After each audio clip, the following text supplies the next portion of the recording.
Amém. Boa noite, igreja. A graça e a paz do Senhor. Amém.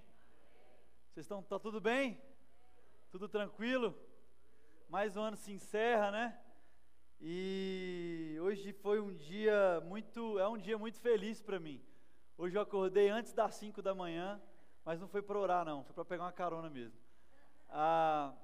E eu acordei com um coração muito grato, sabe? Hoje, às vezes para você não faz sentido, mas hoje eu comemoro 3 meses de namoro, Gustavo, você acredita? 3 meses de namoro. E assim, o que isso importa? É muito. Deus colocou a Ana Luísa para esse tempo na minha vida para ser aquela mulher que me exorta também. A pessoa que exorta não é aquela que joga para baixo, mas é aquela que te dá um start aí, olha o caminho, lembra daquilo que você crê, a mulher que confia também na minha vocação, John. E hoje eu estou muito feliz, muito feliz. Muito feliz. Estou até usando um tênis que ela me deu, é a segunda vez que eu uso, viu? Então, que nessa noite feliz, o reino seja cada vez mais real. Que o que a gente comemorou aqui, nessa noite, foi a ceia, que é um dos atos mais brilhantes da nossa marca com Jesus, que é onde a gente para lembrar do sofrimento dele na cruz por nós. A gente toma a ceia como ele ceiou com os seus discípulos, e a gente come o pão como eles dividiam. E está aqui no centro, e com todas as luzes, o foco aqui hoje não sou eu, hoje o foco é a mesa. Sim, o maior símbolo da ceia, a mesa, porque o vinho e o pão, se não tiver a mesa, não representa muito. Quero que você me entenda. A mesa é o lugar onde Jesus nos chama para sentar. E lugar de filho, lugar de discípulo é na mesa. E é onde Deus quer estar com a gente. Amém? Hoje a gente vai conversar um pouco sobre o Natal. E eu quero bem rapidamente, eu prometi uma irmã da igreja há um mês atrás. Acabou o culto, acabei de pregar. Aí fui lá para trás conversar com os meninos e tal. E a irmã chegou para mim e falou: menino, você nem formou ainda e já prega mais de 50 minutos. Misericórdia quando você for pastor. Então, eu prometo hoje a essa senhora ser muito rápido. E eu prometo que eu não vou demorar mais de 30 minutos. Amém? É assim mesmo. O Natal, ele é um pouco banalizado, né? Quer dizer, o nascimento de Jesus é um pouco banalizado, o Natal. A gente comemora numa data que provavelmente não foi a data que Jesus nasceu. Os estudiosos vão dizer que Jesus nasceu bem mais para o início do ano, março, maio, abril, por esse tempo. A gente comemora Papai Noel, a gente comemora o tempo de ganhar presentes, de dar presentes. E esse momento de Natal, de dezembro, ele não deixa de ter a sua importância.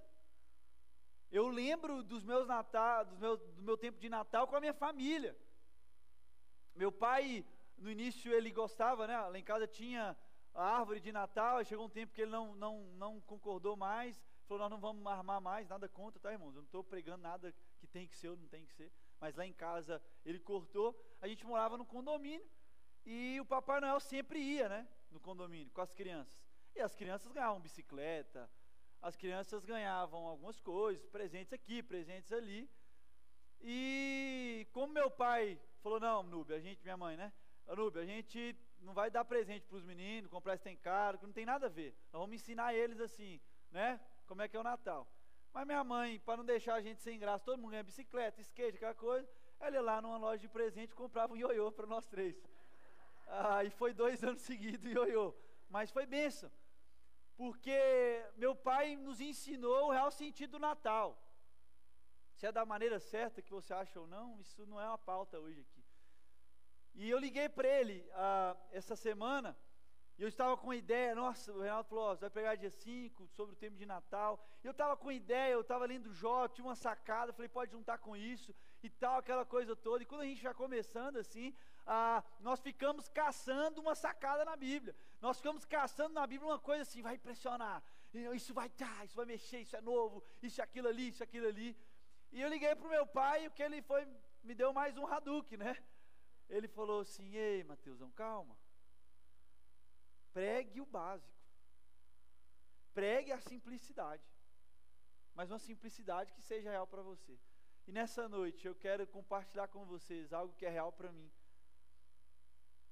Algo que é real para mim e precisa ser real para nós, como comunidade.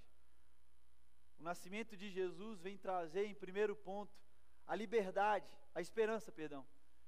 Jesus, ele vem trazer a esperança. Abre comigo em Isaías 9, um texto que você conhece muito bem. Em Isaías 9, é um texto que você conhece muito bem. Então a gente desconstrói, a gente reconsidera o sentido do Natal, entendendo que a gente comemora dezembro por toda uma linhagem, por toda uma bagagem histórica, lá no Império Romano, dos deuses do sol, e aquela coisa toda, aquela coisa louca, e por isso que a gente comemora em dezembro.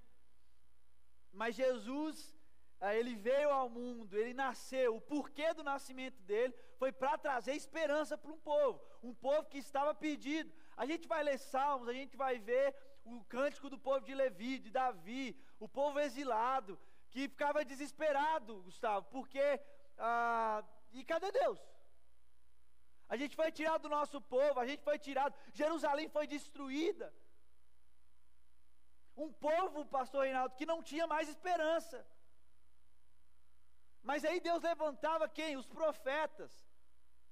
Para que através com as canções, com as palavras e as canções, o salmo, que é repetido, e vai gravando para a tradição continuar, a esperança brotava mais uma vez. O que o profeta fazia era jorrar água na semente para aquilo ali não morrer, para a plantinha não morrer, para a esperança não morrer.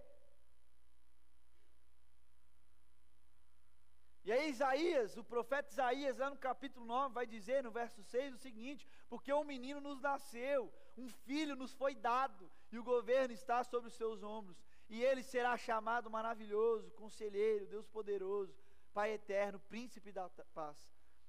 Ele estenderá o seu domínio e haverá paz sem fim sobre o trono de Davi, e sobre o seu reino estabelecido e mantido com justiça e retidão, desde agora e para sempre. Ele já proclamava e ele clamava isso, dizendo: ei povo, esperança, tem um cara vindo aí, esse cara é Jesus.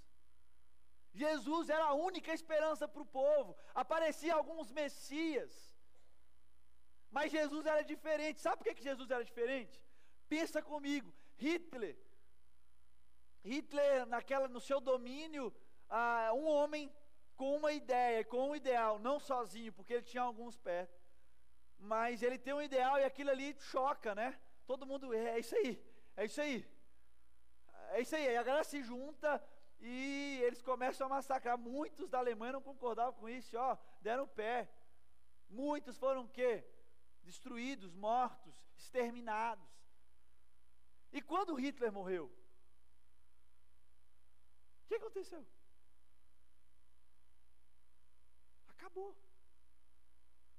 Continua assim, alguns loucos, continua. Mas acabou. Algumas igrejas, John, a gente vê que, às vezes, por fundamentar em um pastor, e sei o pastor Reinaldo tem muita mais experiência que eu, anos nisso, já pôde perceber, já pôde presenciar muita igreja, que quando um cara morre, o que acontece? Tudo aquilo ali abala. Mas Jesus não, porque Jesus era diferente. Jesus veio para ser a esperança do povo. E aí, quando a gente se pergunta nos evangelhos por que Jesus caminha só com 12, a gente começa a entender que Jesus fez o caminho inverso de muitas pessoas. Jesus tinha poder e o pessoal ficava, a multidão seguia. Quantos textos da Bíblia a gente vê isso? A multidão arrastava, o comprimia. Jesus tinha o dom, mas ele não se importava com isso. A prioridade de Jesus era os 12, falhos, limitados, pecadores, sem muito para oferecer, Mas 12, Dani, sabe por quê? Não por causa do número, mas pessoas que ele, o próprio Jesus, a própria esperança, caminharia junto para mostrar o porquê de caminhar. Chamou para perto para comer junto, para ensinar como se deve viver. Chamou junto para provar e para mostrar naquela ceia o que era importante. Que não só a simbologia do sangue, que é muito importante, nem a do pão, que é a carne de Jesus, que é muito importante, mas a mesa, a comunhão, o outro. E Jesus caminha 3 anos com 12. E eu te pergunto, Jesus morre, ao terceiro dia ressuscita, e fica vivo. Aparece para os discípulos, depois some de novo, depois aparece de novo para lembrar Pedro, que ele era pescador de gente. E a missão não morreu.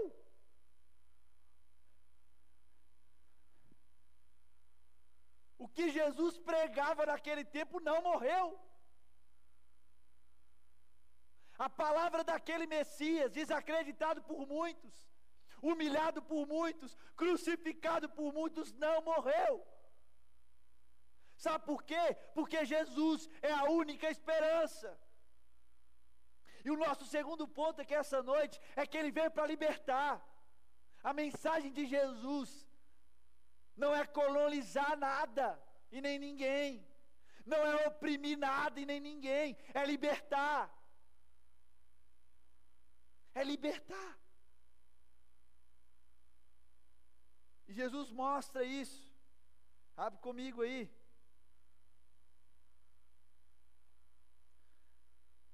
João, o Evangelho de João, capítulo 8. João, o Evangelho de João, discípulo amado, dentre os 12 que Jesus caminhou, esse caminhou mais de perto. E os caras que caminham mais de perto, é mais de perto. Não é um comum. Não foram todos que viram Elias e Moisés na transfiguração, não foram todos.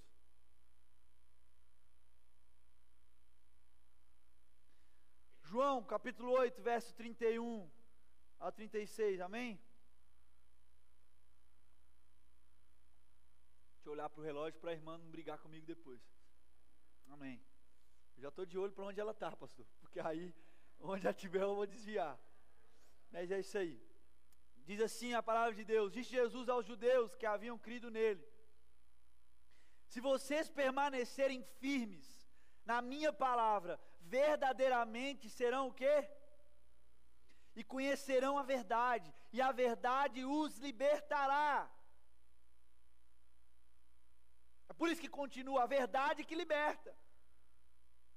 Ele vem como pessoa, mas como Deus, 100% homem, 100% Deus.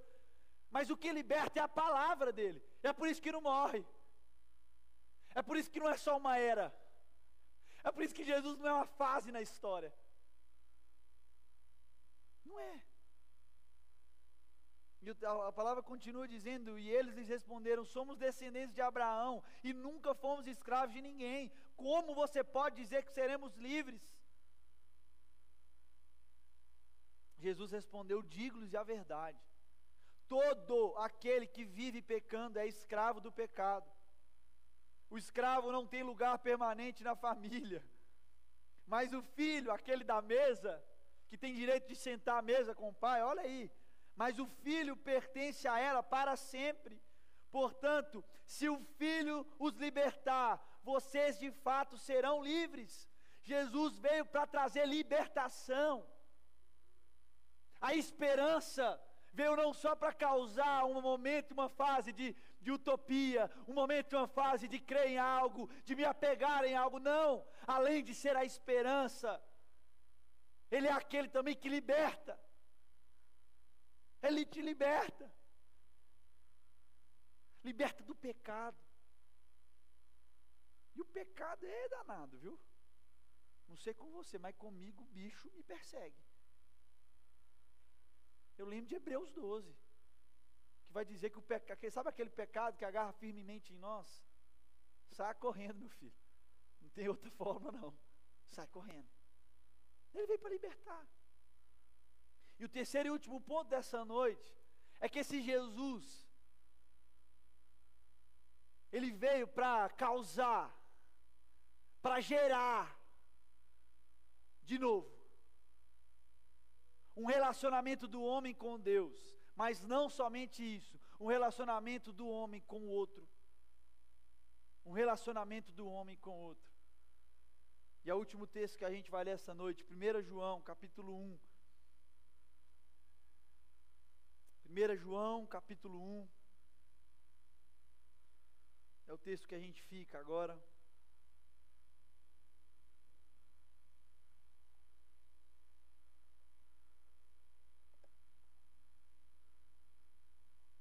João, Epístola de João, o mesmo discípulo que a gente leu no Evangelho. Ele diz assim: o que era desde o princípio, o que ouvimos, o que vimos com os nossos olhos, o que contemplamos e as nossas mãos apalparam, isto proclamamos a respeito da palavra da vida. Nós não vimos, nós não pegamos. João sim. João sim. Eu não vi Jesus sangrar quando ele estava orando, aquela angústia, mas Pedro viu, mas João viu. Eu não vi Jesus aparecendo na parede do nada e mostrando para Tomé que tinha furo. Eu não vi. A gente sabe disso, mas Pedro viu, João viu. E esses mesmos caras que presenciaram isso nos escreve essa noite, nos relembra essa noite, para dizer que a vida, verso 2, se manifestou. Nós a vimos e dela testemunhamos e proclamamos a vocês a vida eterna que estava com o Pai e nos foi manifestada. Olha que lindo esse negócio. Nós lhe proclamamos o que vimos e ouvimos, para que vocês também tenham comunhão conosco.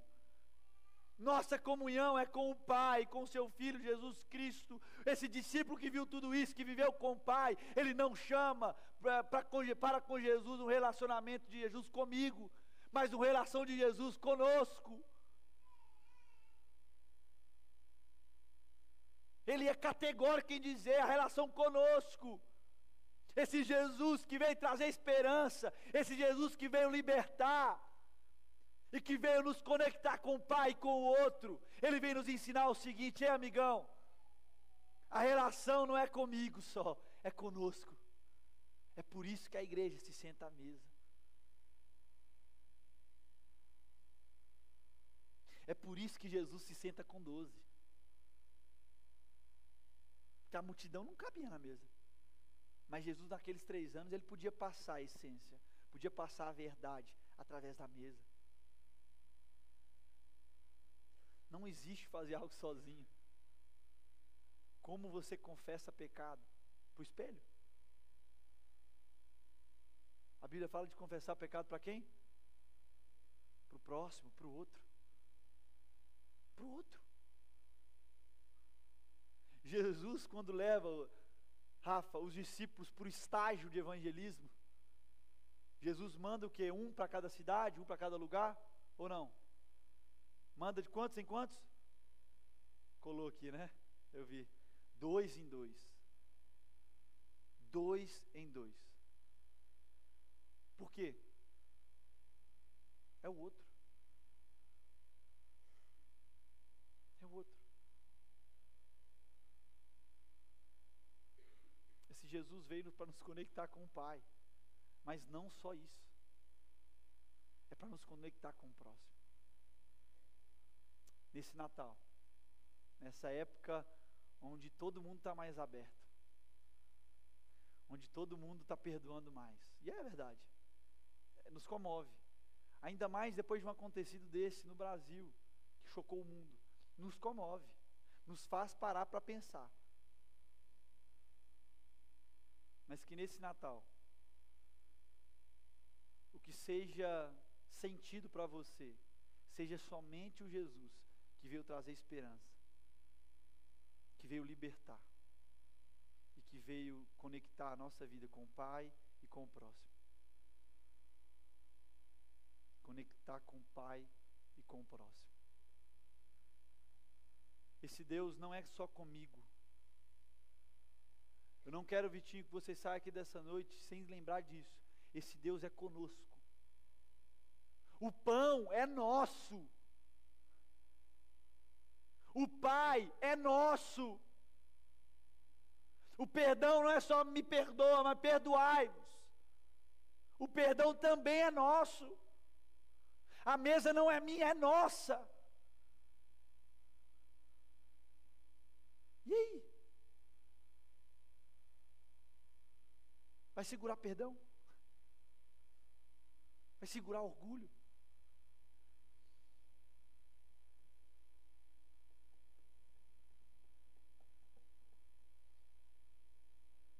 Eu fico pensando, onde Jesus vai passar o Natal com a gente esse ano?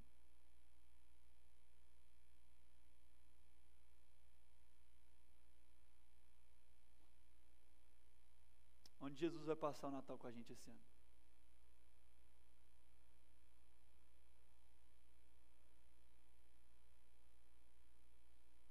Eu creio num Jesus que propõe a mesa.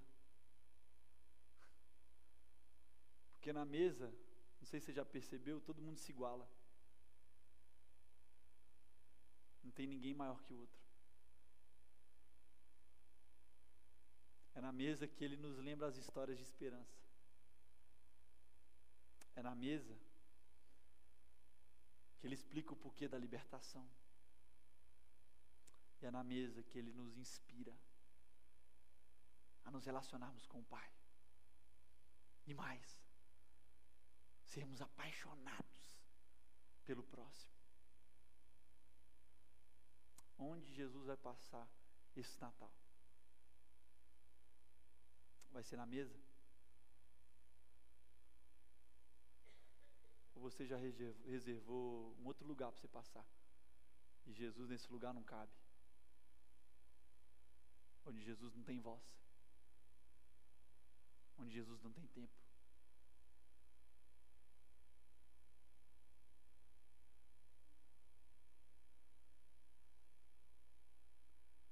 Quero te lembrar nessa noite, você que veio nos visitar, você que é daqui há muito tempo, você que já está cansado de ouvir as coisas.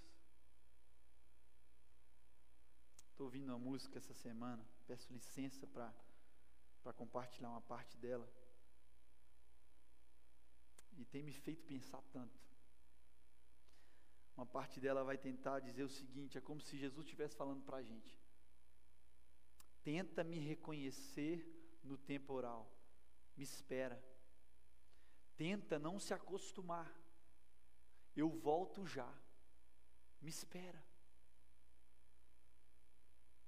E no final da música vai dizer o seguinte: tenta me reconhecer no temporal, espera, no temporal, espera, eu volto já, me espera.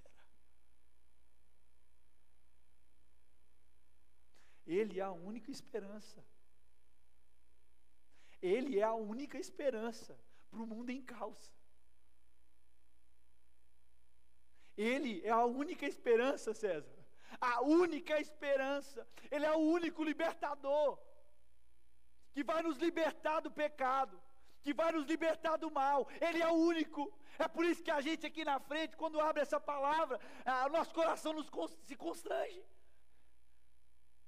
A gente se emociona, a gente fica doido, porque é algo real. E quem sou eu para colocar isso no seu coração? Está longe de mim. E nem é o meu desejo. Mas que o Espírito essa noite testifique no seu coração, testifique na sua vida que Ele é a esperança, que Ele é a libertação, e Ele nos convida para uma vida de relacionamento, não só com Ele, mas conosco. Esse Deus não é comigo, é o quê? conosco. Deus conosco. Aí a gente se senta à mesa. Ele conta as histórias. Ele fala do que sofreu. Não por orgulho do que ele passou, porque ele passaria de novo, certeza. Certeza mesmo. E ele começa a te lembrar de algumas coisas. Paulo vai dizer o seguinte para o povo de Corinto: sempre dou graças ao meu Deus por vocês, por causa da graça que lhes foi dada por Ele em Cristo Jesus. Pois nele, nós estamos falando de Jesus, tá? Pois nele vocês foram enriquecidos em tudo, cara. Isto é, em toda palavra e em todo conhecimento. A palavra que liberta. Amém? Porque o testemunho de Cristo foi confirmado entre vocês, não em um, não, entre vocês. De modo que não lhes falta nenhum dom espiritual, enquanto vocês esperam que o Senhor Jesus Cristo seja revelado. Ele os manterá firmes até o fim, de modo que vocês serão irrepreensíveis no dia do nosso Senhor Jesus Cristo. Fiel é Deus, o qual os chamou à comunhão com o seu Filho Jesus Cristo, o nosso Senhor. Que nesse Natal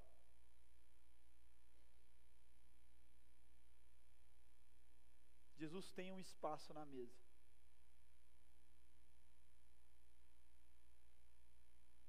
E que isso te constrange. Que esse papo com Jesus possa constranger o seu coração, tá? A minha oração essa noite é que esse papo com Jesus, se você topar sentar à mesa com Ele, ele se iguala, tá? Jesus é humilde. Nossa, Deus. Eu fico bobo, João. Jesus é humilde. Ele se senta à mesa. Se nivela com você.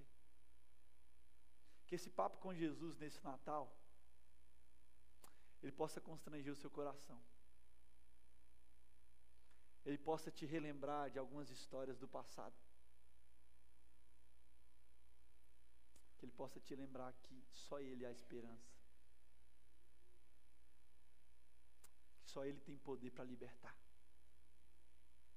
E o que Ele quer com tudo isso? Te conectar com Deus e com o homem. Para que assim, no temporal, a gente comece a reconhecer Ele. E Ele canta para a gente: me espera. Tenta me reconhecer no temporal. Me espera. Tenta não se acostumar com esse mundo, com o eu. Tenta não se acostumar. Me espera. Eu volto já. Ele vai voltar, pastor. Eu volto já. Me espera. Me espera. Amém.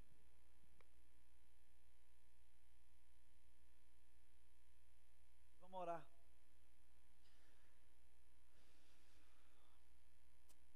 Está chegando mais um ano, Deus. Mais um ano ao fim. Nós vivemos tanta coisa. Muita reviravolta. Planos mudados. Mas o Senhor não muda, não. O Senhor continua sendo a nossa única esperança. Em tempos bons, em tempos difíceis, o Senhor continua sendo a nossa única esperança. E o Senhor também é o Deus que liberta. Nós vamos dizer de novo, Pai, que a gente precisa da Tua libertação. Nós confundimos demais as coisas. Nos liberte, Pai. E seja o elo, Pai. Seja em nós, para que possamos nos relacionar com o próprio Deus e com o nosso próximo, entendendo que o Pai não é meu, o Pai é nosso. O pão não é meu, o pão é nosso. Adão não foi criado. Quando Jesus olhou Adão só, na solidão, ele olhou e falou assim: está faltando alguma coisa. Não é bom que o homem esteja só. Isso ele não fala só de forma sexual, de gênero, não só isso. Mas não é bom que o homem esteja só. A relação, a comunhão, o Deus que não é só comigo, o Deus que é conosco. Então, o Deus conosco esteja nessa noite aqui, e não nos deixe esquecer que não só nesse Natal, onde comemoramos o nascimento do Senhor, mas que possamos sempre nos sentar à mesa, porque lugar de filho é na mesa. E na mesa o Senhor nos lembre, não nos canse de nos lembrar quem somos em Ti. Não se canse de nos lembrar quem o Senhor é, Pai.